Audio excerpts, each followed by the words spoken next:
Bapak, Ibu, Saudara, pemirsa Embun Sorgawi yang dikasihi Tuhan, kita patut selalu bersyukur untuk pemeliharaan Tuhan dalam hidup kita, khususnya di tengah masa pandemi ini. Tuhan tetap memelihara kita dengan cara yang ajaib. Mari kita membahas sebuah tema dengan topik menerima yang baik dan buruk. Teksnya diambil dari Ayub 2 ayat 10 yang berbunyi, "Tetapi jawab Ayub kepadanya, engkau berbicara seperti perempuan gila. Apakah kita mau menerima yang baik dari Allah, tetapi tidak mau menerima yang buruk?" Dalam kesemuanya itu, Ayub tidak berbuat dosa dengan bibirnya. Bapak, Ibu, Saudara, orang Kristen yang sejati harus siap untuk diuji oleh Allah melalui kesengsaraan dan juga menerima yang baik dari Tuhan. Mempercayai Allah tidaklah berarti bahwa senantiasa akan terbebas dari bermacam kesulitan. Demikian juga kesetiaan kepada Allah tidak menjamin kemakmuran dan keberhasilan.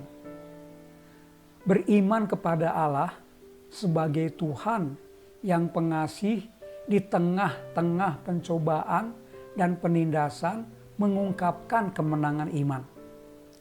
Setia dalam Tuhan dan jangan menyerah untuk percaya kepada Tuhan seberat apapun masalah kita. Tuhan tahu apa yang menjadi bagiannya. Ayub, Bapak, Ibu, Saudara, saat itu dikenal sebagai orang saleh dan jujur, takut akan Allah dan menjauhi kejahatan. Betapa sempurnanya hidupnya. Dia pun menjadi orang terkaya dari semua orang di sebelah timur. Jadi hidup Ayub saat itu sangat sempurna.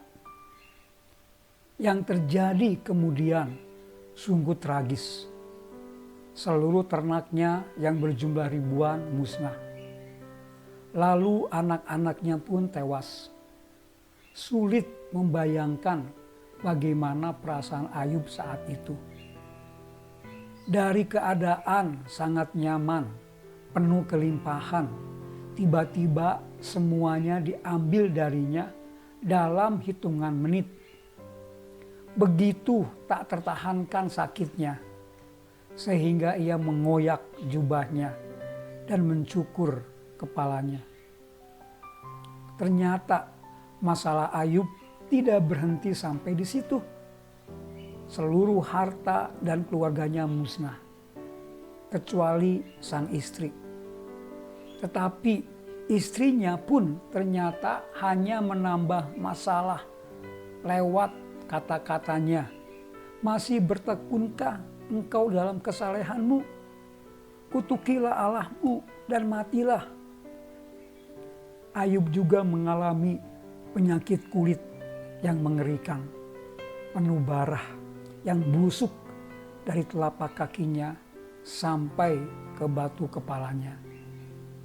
Bapak, Ibu, Saudara yang saya kasihi, ketika kita mengalami banyak masalah, seperti masalah keuangan, pekerjaan, sakit, masalah rumah tangga, dan sebagainya, dan kita mulai meragukan Tuhan, atau bahkan memaki-maki Tuhan, ingatlah akan apa yang dialami Ayub. Bagaimana iman dan sikap hatinya menghadapi semua itu. Ayub sanggup berlaku seperti itu karena ia tidak menggantungkan kesetiaan akan Tuhan pada apa yang Tuhan berikan. Ayub menyadari sepenuhnya bahwa segala sesuatu berasal dari Tuhan. Tuhan yang memberi, Tuhan yang mengambil. Terpujilah nama Tuhan. Itulah statement Ayub. Bapak, Ibu, Saudara, musim kehidupan selalu berjalan secara seimbang. Keadaan baik dan kesusahan akan datang bergantian. Kita tidak bisa memilih hanya musim yang menyenangkan atau menolak kesusahan. Kita tidak bisa menukar situasi. Kita hanya dapat beradaptasi dengan semua yang terjadi. Sebab itu, harapkan yang terbaik terjadi. Tetapi bersiaplah jika yang terburuk kita alami. Percayalah, Tuhan berdaulat atas segala keadaan. Semua yang terjadi mendatangkan kebaikan. Semua yang kita alami membawa kedewasaan. Tetaplah semangat. Tuhan memberkati kita. Amin.